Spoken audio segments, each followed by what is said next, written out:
Hello बच्चों, मैं हूं शहरियार रिजवी। एक बार फिर सीसीआई के प्लेटफॉर्म पर आपका स्वागत करता हूं। सीसीआई यानी कैम्ब्रिज शहर इंस्टीट्यूट, जो आपको पढ़ाता नहीं सिखाता भी है।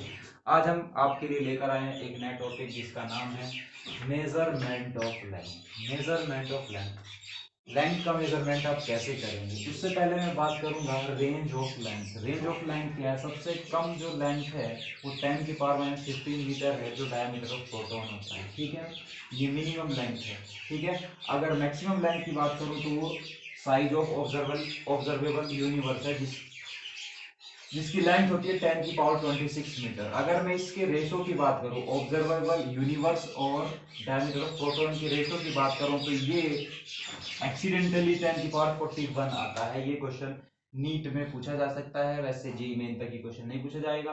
अब आगे मैं बात करूं, अब बात ये आती है कि लेंथ को आप कितने मेथड से मेजर कर सकते हो। आप सिंपली, जैसे आपसे कहा जाए कि भाई आप अपने जो किताब का पेपर है उसकी लेंथ को अगर आप मेजर करें तो किससे मेजर करेंगे? सीधी सी बात है, आप मेजर कर लेंगे मीटर स्केल से। ठीक है, तो मीटर स्केल की खासियत जो है, मीटर स्केल कितना मेजर करता है? 10⁻³ मीटर से 10⁻² मीटर तक ही मेजर कर पाता है। अब बात ये आती है, इससे कम डिस्टेंस का मेजरमेंट कैसे करेंगे? तो वो कैसे करेंगे? वो होगा हमारा वर्नियर कैलिपर्स की हेल्प से, यानी वर्नियर कैलिपर्स। वर्नियर कैलिपर्स की हेल्प से जो हम मेजर कर सकते हैं अप टू 10⁻⁻4 मीटर तक ऑब्जर्व मेजर कर सकते हैं। अब बात आती है इससे कम डिस्टेंस किससे मेजर करेंगे? तो वो है हमारा स्क्रू गेज और स्पेरोमीटर। स्पेरोमीटर, ठीक है, स्क्रू गेज और स्पेरोमीटर की हेल्प से हम कितना मेजर कर सकते हैं? Up to 10⁻⁴ metre. अब बात यह आती है, अगर इस रेंज से बाहर हो तो आप किस तरीके से मेजर करेंगे? उसके लिए हम मेथड लेकर आए हैं जिसे बोलते हैं इनडायरेक्ट मेथड। इनडायरेक्ट मेथड में ये कुछ मेथड है, वैसे आपके सिलेबस में एक तो ये वाला है और एक ये वाला है। इनडायरेक्ट मेथड में हम बात करेंगे पैरेलैक्स मेथड की। ठीक है, पैरेलैक्स मेथड होता है, इको मेथड होता है, लेजर मेथड होता है, रडार मेथड होता है, सोनार मेथड होता है। अब ये जो होता है, ये पैरेलैक्स, इको, लेजर, रडार और सोनार, ये होता है मेजरमेंट ऑफ लार्ज डिस्टेंस के लिए। किसके लिए? Measurement of large distance. ये लार्ज डिस्टेंस के लिए होता है parallax, echo, laser, radar, sonar. But हम यहाँ केवल पैरेलैक्स मेथड की बात करेंगे, क्योंकि सिलेबस में जो है वो पैरेलैक्स मेथड ही है। उसके बाद हम बात करेंगे estimation of very small distance. जैसे मॉलिक्यूल का साइज अगर आपको मेजर करना हो तो आप किस मेथड से करेंगे? वो भी एक मेथड आपका दिया है, ओलिक एसिड मेथड।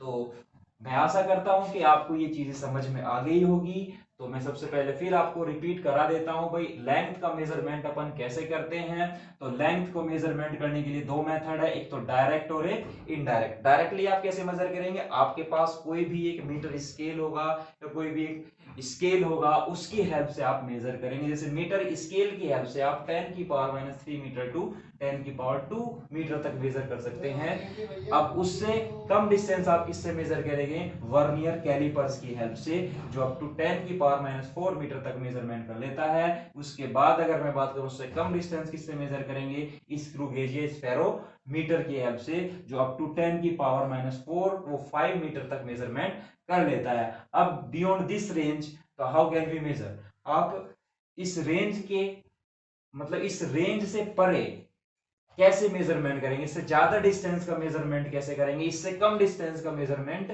कैसे करेंगे?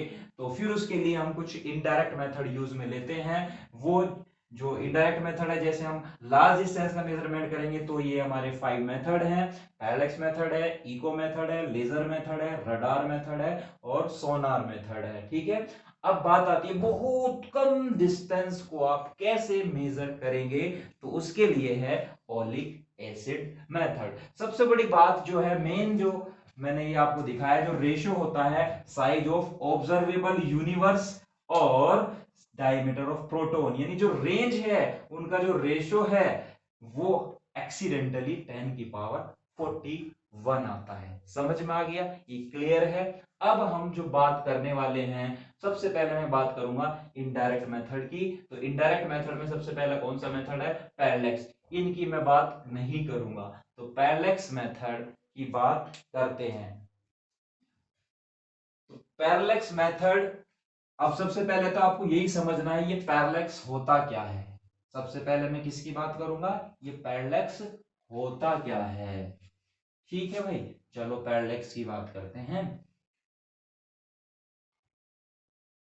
देखो भाई, ये सिंपल एक तरीका है पैरेलैक्स होता क्या है, पहले इसे ही समझ लेते हैं। Measurement of large distance. First इसमें मेथड है वो है पैरेलैक्स।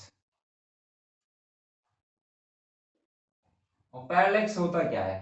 देखो सबसे बेस्ट तरीका क्या है, आप क्या कर लेंगे, एक ये बैकग्राउंड में पॉइंट ले लेंगे। अब हम क्या करेंगे, अब पेंसिल को होल्ड करेंगे इसके जस्ट सामने, पेंसिल को होल्ड करेंगे और क्या देखेंगे, पेंसिल को होल्ड किया मैंने ऐसे, ठीक है।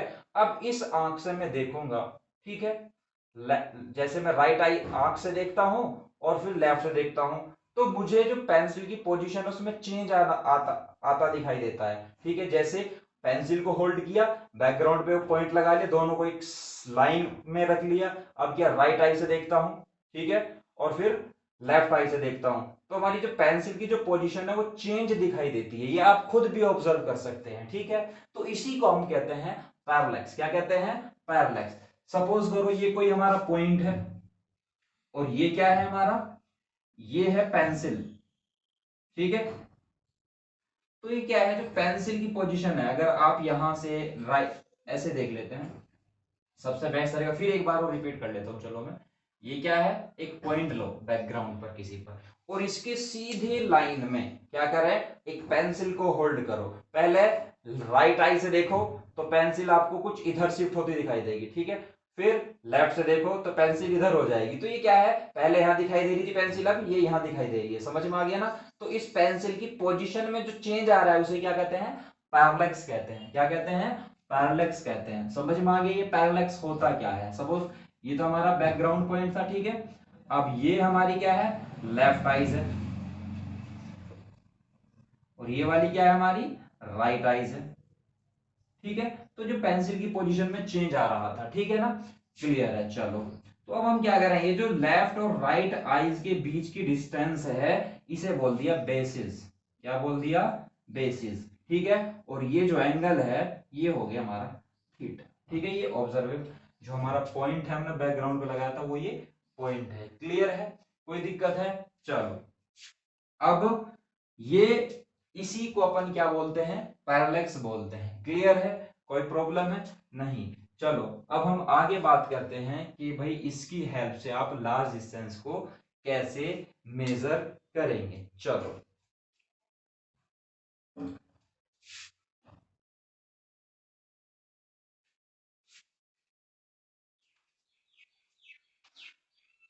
देखो भाई,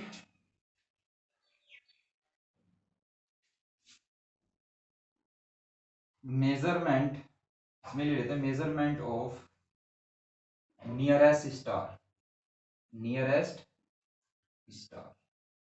ठीक है, नियरेस्ट स्टार का मेजरमेंट कैसे करेंगे। देखो भाई, ये हमारा क्या, बहुत दूर, मतलब यहां तो हमारे ऑब्जर्वेबल दो पॉइंट ले लिए, एक पॉइंट ये है यहां से ऑब्जर्व करेंगे और एक पॉइंट ये है यहां से ऑब्जर्व करेंगे। क्लियर है? ये बहुत दूर एक क्या है हमारा, स्टार है। क्या है ये? स्टार है। क्लियर है? अब मैं अगर इस यहां से देखूं, क्योंकि ये बहुत ज्यादा डिस्टेंस पर है, तो इसकी और इसकी पोजीशन में कोई चेंज नजर आता हुआ दिखाई नहीं देगा। भाई यहां से देखो तो भी ऐसे, क्योंकि बहुत दूर है ना, बहुत दूर है, तो बहुत दूर ऑब्जेक्ट को अब चाहे लेफ्ट आई से देखो चाहे राइट आई से देखो, तो आपको उसमें ज्यादा चेंज नजर आता हुआ नहीं दिखाई देगा। ठीक है, चलो इसको ऑब्जर्व कर लिया।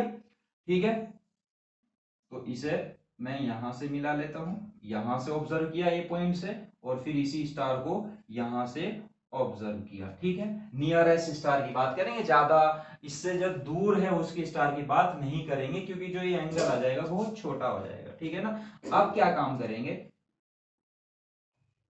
ये एंगल मेजर कर लेंगे बाय यूजिंग एस्ट्रोनॉमिकल टेलीस्कोप। ये हो जाएगा मान लिया θ1, ऐसे ही ये एंगल मेजर कर लेंगे, ये एंगल हो जाएगा θ2। क्लियर है? अब ये जो टोटल एंगल हो जाएगा, अगर मैं इसे थोड़ा सा आगे बढ़ा दूं, इसे मैं यहां मिला, ये एंगल हो जाएगा θ1 और ये एंगल हो जाएगा θ2। कोई दिक्कत? और ये जो है, जो दो पॉइंट ऑफ ऑब्जर्वेशन है, इनके बीच की डिस्टेंस हो जाएगी b, जो किसके बराबर होता है? बेसिस के बराबर होता है। ठीक है, चलो ये क्या है भाई हमारा? इस पॉइंट ऑफ ऑब्जर्वेशन से डिस्टेंस है d। क्या है? डिस्टेंस d है। क्लियर है? और ये भी क्या होगी? d ही होगी। सबसे बड़ी बात यह है, जो d है वो बहुत बड़ा है किससे? b से। किससे है? बहुत बड़ा है b से। तो यहां अगर मैं बात करूं, जो b/d है वो बहुत छोटा आ जाएगा 1 से। क्या आ जाएगा? बहुत छोटा आ जाएगा 1 से। ठीक है ना? तो इसलिए मैं क्या यूज करूंगा? इसलिए मैं फॉर्मूला यूज करूंगा क्या भाई? b तो बहुत छोटा हो गया ना, तो ये तो बहुत छोटा हो गया, तो एंगल भी क्या हो गया? बहुत छोटा हो गया। इसलिए मैं यहां कौन सा फॉर्मूला यूज कर सकता हूं? Angle equal to arc upon radius. ठीक है ना? क्योंकि ये तो बहुत छोटा है, क्योंकि बहुत छोटा होगा तो एंगल भी क्या होगा? बहुत छोटा। जब एंगल बहुत छोटा होता है, आप डायरेक्ट ये फॉर्मूला यूज में ले सकते हैं। तो एंगल कितना है? θ1 प्लस θ2। आर्क कितना है? आर्क है हमारा ये है b, और रेडियस क्या है? d। तो यहां से d क्या आ गया हमारा?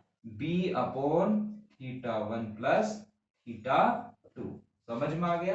क्लियर है? कैसे? आप अब यहां से d यानी नियरेस्ट स्टार की डिस्टेंस मेजर हो चुकी है। तो कैसे करेंगे भाई? सब भाई ये तो हमारा नियरेस्ट स्टार है। अब इसको आप इस पॉइंट ए से देखो, चाहे इस पॉइंट बी से देखो, तो दोनों से देखने पर इसकी पोजीशन में कुछ ज्यादा चेंज नजर नहीं आएगा। अब क्या करेंगे? एक ऐसे लाइन खींचो, एक लाइन यहां से खींच लिया। अब क्या कर लेंगे? यहां से यानी जो स्टार है, अब यहां ये ए पॉइंट से देखने पर ये इसका जो लाइन ऑफ साइट है यानी एंगल जो है, वो कितना मेजरमेंट किया हमने? ये एस्ट्रोनॉमिकल टेलीस्कोप की हेल्प से मेजर कर लिया θ1। ऐसे बी से स्टार कितना एंगल बना रहा है, वो भी एस्ट्रोनॉमिकल टेलीस्कोप से मेजर कर लिया, वो कितना हो गया? θ2। ठीक है, अब इसे इसे मिला दिया, ये हो गया जो पॉइंट ऑफ ऑब्जर्वेशन के बीच की डिस्टेंस होती है, वो होती है बेसिस। ठीक है, और ये एंगल आ जाएगा ऑटोमेटिक हमारा कितना? अगर मैं इसे ऐसे बढ़ाऊं, ये θ1 है तो ये क्या आ जाएगा हमारा? अल्टरनेट एंगल θ1 हो जाएगा। θ2 है तो ये भी क्या आ जाएगा? θ2। ये टोटल कितना एंगल हो गया? θ1 प्लस θ2। अब ये जो एंगल होता है बहुत छोटा होता है, आप यहां से भी फील कर सकते हैं, क्योंकि b जो है d से बहुत छोटा है, यानी b जो है बहुत छोटा है। जब ये b छोटा है, देखो ऐसे देखो, ये है अब छोटा होता जाएगा ये b, ये बेसिस है ना, ये क्या हो गया? कम होता गया, कम होता गया, तो एंगल क्या हो गया? बहुत कम हो जाएगा। जब एंगल बहुत कम होगा तो आप डायरेक्ट ये फॉर्मूला यूज में ले सकते हैं। तो इस तरीके से हम नियरेस्ट स्टार की डिस्टेंस मेजर कर सकते हैं। ठीक है, किसी भी पॉइंट ऑफ ऑब्जर्वेशन से ए से। क्लियर है? तो नियरेस्ट स्टार। अब बात ये आती है, हम जो फार ऑफ स्टार होता है उसका मेजरमेंट क्यों नहीं कर सकते? क्योंकि जैसे ये डिस्टेंस बढ़ेगी, देखो जैसे ये डिस्टेंस बढ़ेगी तो ये एंगल क्या हो जाएगा? कम होता जाएगा। जब एंगल कम होता जाएगा तो एंगल के मेजरमेंट में कोई एक्यूरेसी नहीं आ पाएगी, जिससे क्या होगा? यानी बहुत हाई एक्यूरेसी रिक्वायर्ड होगी, जिसकी वजह से थोड़ी जो कैलकुलेशन में वो मिस्टेक आ सकती है। That's why we can not use for far of star, that's why we cannot use the parallax method for far off star, because we required high accuracy in the measurement of angle। इसलिए हम parallax method में इसे use नहीं कर सकते।